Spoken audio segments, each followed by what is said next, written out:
Hello everyone, in this video we're going to pick up where we left off in section 10.4, which is polar coordinates and polar graphs, and we're looking at subsection 3 here, which is polar graphs. One way to sketch the graph of a polar equation is to convert to rectangular coordinates and then sketch the graph in the rectangular coordinate system.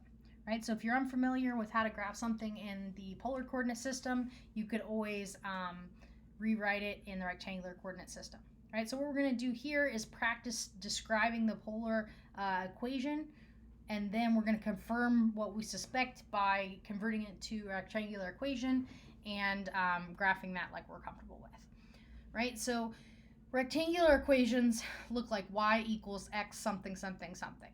Right, in the same way, rectangular coordinates typically look like r equals something something something, or even theta equals something something something. Right? So in the rectangular, remember, we can have y equals some function of x. We can have x equals some function of y. Here we can have r equals some function of theta, or theta equals some function of r. Right? Or like in the case where I could have in the rectangular coordinate system, I have like x equals to 1. I can have like theta equals to 1 or something like that. Right? So that's going to be the forms of all of these. So for example here, if I look at r equals to 2, what does that mean? Well, the graph of the polar equation r equals to 2 is all points that are a distance of 2 units from the pole, right, the center. So if I were thinking about that, right, if I think about the graph, if I think about, say, like y equals 2, well, what is y equals 2? That means go to the y value 2 and draw a horizontal line, right? Similar thing here. This is saying r equals to 2. So this means go to radius 2 and draw a circle there, right, instead of a line, because the lines kind of correspond to circles. So in other words, what this is a circle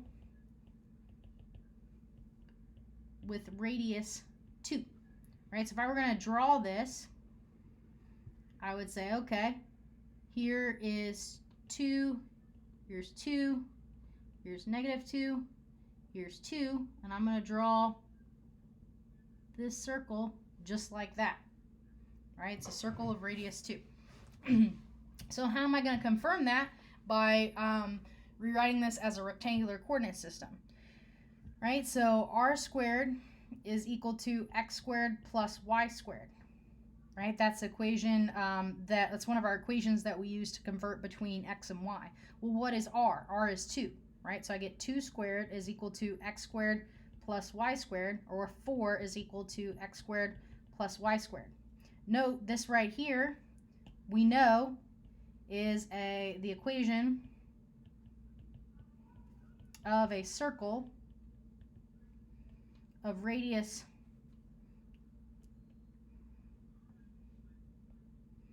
I don't know why that's messing up. A circle of radius 2 centered at the origin.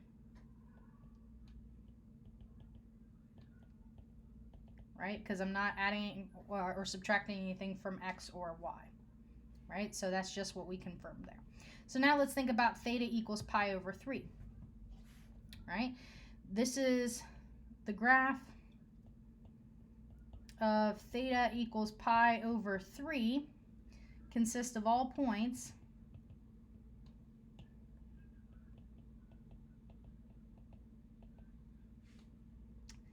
that, well, let's say on the line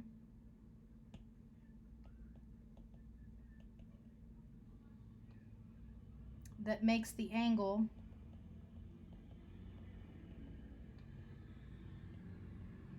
of theta, or let's say pi over 3, we'll just say pi over 3, with the positive x-axis. All right, so in this case, we had, in the previous case, I said, okay, we've got a set radius, and so we're taking all those points on the radius. Here we have a set angle, right? So for example here, if I were going to draw this, I go to that angle, which is pi over 3, so maybe something like this, and I know that it's going to be these points that lie on this graph. But also, that means that I get these points as well, right? Because those are also going to be, if I make this angle with the negatives, then I'm going to have, so the way to think about this, remember that even if I make the distance from here to here is going to be negative theta, so negative, sorry, this is going to be pi over 3, 2 pi over 3, 3 pi, 4 pi over 3, right? This theta equals, or I'm sorry, this should be negative, or let's call it, doesn't need to be negative. Let's do it from the positive. So if we did all this away, this would be theta equals to, so 2 pi over 3, 2 pi over 3, 3 pi over 4 pi over 3. But if I gave it a negative radius, it would be right back to there, right? And so that's why I need to include these points down there so it looks like this. So it really does look like a line at the angle pi over 3, right? So how are we going to confirm this? Again, by converting this to the rectangular coordinate system, right? So what do we know? We know that tangent of theta equals y over x, right? What is theta? Theta is pi over 3 equals y over x. Tangent at pi over 3 is going to be radical 3, because it'll be radical 3 over 2 divided by 1/2. And so radical 3 is equal to y over x. Now I multiply by x, I get y equals to radical 3 times x, right? Notice that this is the equation of a line with slope radical 3 and y-intercept 0, right? If this went an angle of theta equals pi over 3, then I could use right triangle trig to see that the slope here is in fact pi over 3. Pi over 3, radical 3, I mean, right? So this is exactly what we have. So in this case, these are kind of like the corresponding, like y equals 2, right? Where that means, okay, just go do a horizontal line at 2. And this would be more like x equals 7, where I go to the x value 7 and draw a vertical line, because I could have any y value, but x stays constant. This is kind of like the analog of that. R equals something, theta equals something as a constant. So how about this? R equals secant of theta. This one is not evident by simple inspection. So what thing we're going to need to remember is that x is equal to r cosine of theta, right? So we remember that. Okay, so now let's look at this. R equals secant of theta, right? What is secant of theta? Secant of theta is 1 over cosine, right? So let's go ahead and multiply by cosine of theta to get rid of that 1 over cosine. If I do that on the left-hand side, I end up getting r cosine of theta is equal to 1, right? But what is r cosine of theta? That r cosine of theta is x by that guy right there, right? So this is r, and that equals to 1. Oh, I'm sorry, not r, x, right? This is equal to x, because r cosine of theta is equal to x. So I get x equals to 1. What is x equal to 1? This is a vertical line at the x value 1. So if I were going to graph this, this looks like just like this. But this line, it's an equation in the xy coordinate system, and its equation in the polar coordinate system. This corresponds to x equals to 1, and it also corresponds to r equals secant of theta, right? Two different equations for the exact same line. Okay, so for r equal to f of theta, we can write equations in the parametric form. X equals, so basically if I have r equals something in terms of theta, then I can always write my parametric equations as x is equal to r cosine of theta, but r we said is f of theta, and same thing here, r sine theta, but we said theta, or r is equal to f of theta. All right, and so that's the idea here for subsection 3, slope and tangent lines. So to find the slope of a tangent line to a polar graph, consider a differential function given by r equals f of theta. So the idea is I'm given an equation, r equals f of theta, so some function of theta, and what I'm going to do here in order to find the derivative is I'm going to rewrite it as a parametric equation.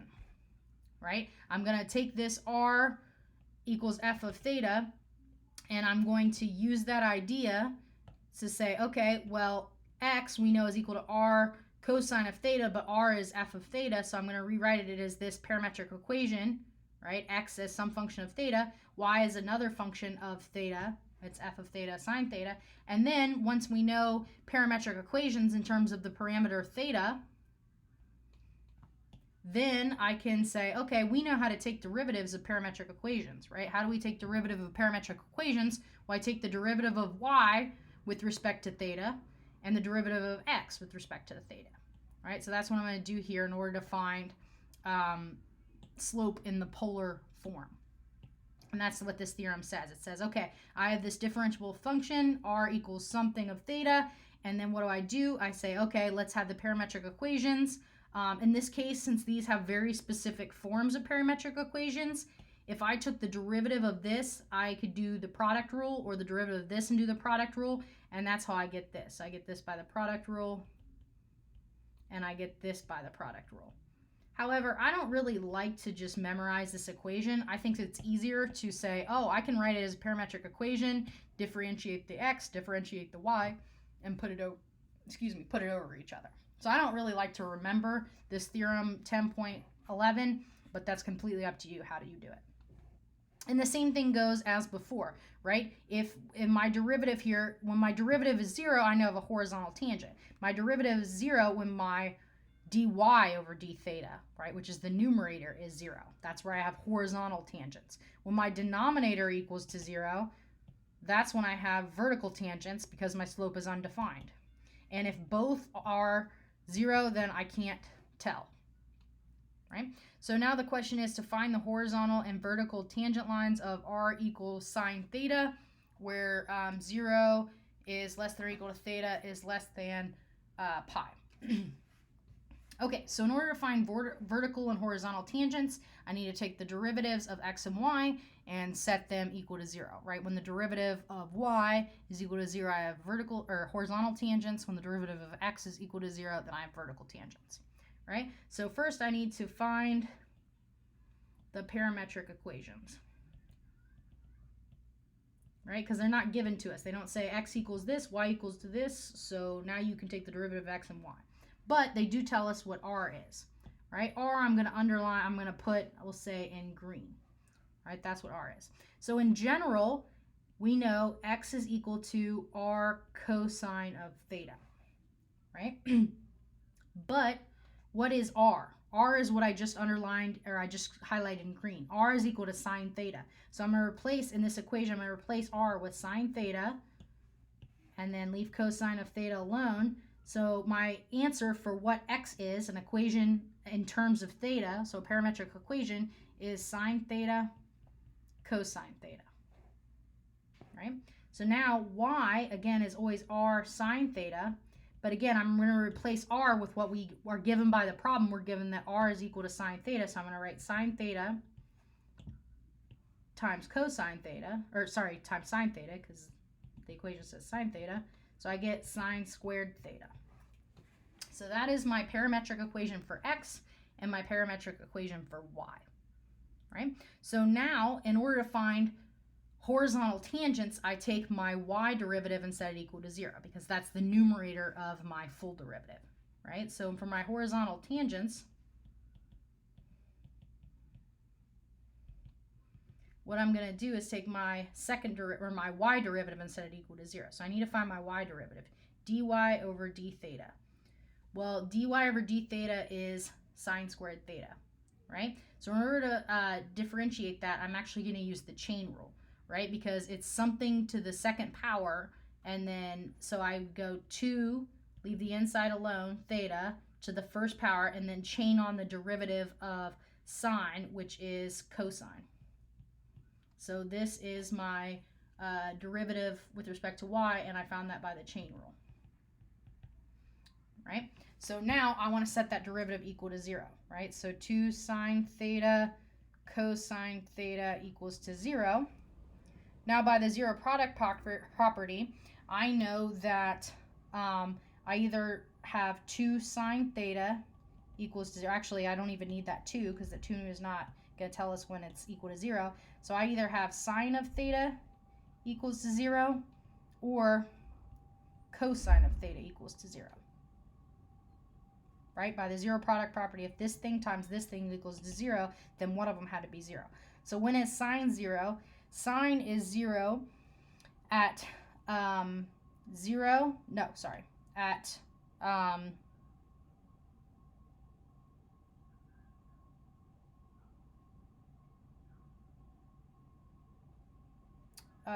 sine is 0 where? At 0 and pi. Right? And then cosine is 0 at pi over 2. Right? So we'll just write the first angles where that happened. 0 and pi over 2. Right? All right, now I'm not going to go ahead and say that those are exactly my tangents yet because remember I have to make sure that my x derivative doesn't also equal to 0 at 0 or pi over 2. Right? Those are just my possibilities for where I have horizontal tangents. So now let's look at vertical tangents. So again, where do I have vertical tangents? When my x derivative equals to 0. So dx d theta, the derivative of theta, is going to be, well, here I'm going to have to use the chain rule, right? So sine of theta, well, actually, let's take the derivative of sine. So the derivative of sine is cosine, and then leave cosine alone, plus, let's leave sine alone, derivative of cosine is negative sine. So this derivative ends up being cosine squared theta minus sine squared theta, right? So I need to figure out when cosine squared theta minus sine squared theta equals to, right, because that'll give me my vertical tangents. So in other words, when cosine squared theta is equal to sine squared theta, or taking the square root of both sides, I end up getting when cosine of theta is equal to plus or minus sine of theta, right? So in other words, when cosine of theta equals sine theta, or when cosine of theta equals to negative sine theta, right? When cosine and sine have the exact same thing, that's at pi over 4, right? They're both radical 2 over 2. Now, when they have opposite signs, the first times that happens is at pi over 4, then 3 pi over 4, right? So at 3 pi over 4 is the next place that happens, right? And notice that I have all 4 different places, right? I don't have the same value for theta making both the x and y equal to 0, right? So all these things are going to give me vertical and horizontal tangents. So let's write out my horizontal tangents. So I'm going to write the points where I have these horizontal tangents, right? In order to write a point in the polar coordinate system, remember I want to write it as r theta. Right? That's how I write a point. And what is r in this case? How I'm going to find r? R is given by the problem, right? R is equal to sine theta. So I know the thetas, right, because that's what I found. I have 4 thetas, 2 for the horizontal tangents, and each one of those thetas, I'm going to get a corresponding r that will give me the point, right? So at theta equals to 0, r, which is equal to sine theta, is equal to sine at 0. What is sine at 0? 0, right? So this corresponds to the point on the polar coordinate system. Radius, which is ended up being 0, we found that r equals 0 and theta equals to 0. So that's one of my horizontal tangents. Now at the point theta equals, when theta equals pi over 2, r is equal to sine at pi over 2. What's sine at pi over 2? 1. Right? So that corresponds to the point theta equals, or I'm sorry, radius equals 1, r equals 1, and theta equals pi over 2. So that's another point where I have horizontal tangent. And if you notice, if we look at these points here, 0, 0, that's that point. Notice I have a horizontal tangent there. The point 1 pi over 2, that means a distance of 1.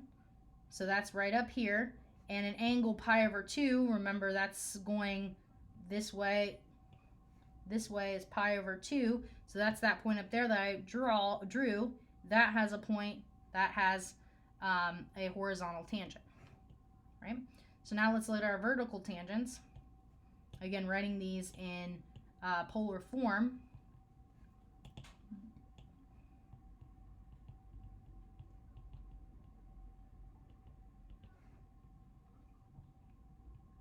At theta equals to pi over 4, r equals to sine at pi over 4. What is sine at pi over 4? Radical 2 over 2. Right? So that corresponds to the point radical 2 over 2, theta equals pi over 4. Now, at my other guy was theta equals 3 pi over 4. R equals sine at 3 pi over 4. Remember, sine is the y value. Y is still positive in this case, so I get radical 2 over 2. Right? So this corresponds to the point radical 2 over 2, 3 pi over 4. Right? And if I drew these points, here's that point is the pi over 4, right? Because this angle is pi over 4, and that distance is 2 radical 2. And then this was the other one. This would be 3 pi over 4, and that distance would also be radical 2 over 2. Right? So those are where we find the horizontal and vertical tangents of r sine of theta. And this is actually the drawing of r sine of theta. It looks like this circle that is shifted up 1 unit. Right? So it's centered at the point 0, 1. All right, we'll go ahead and end this video here.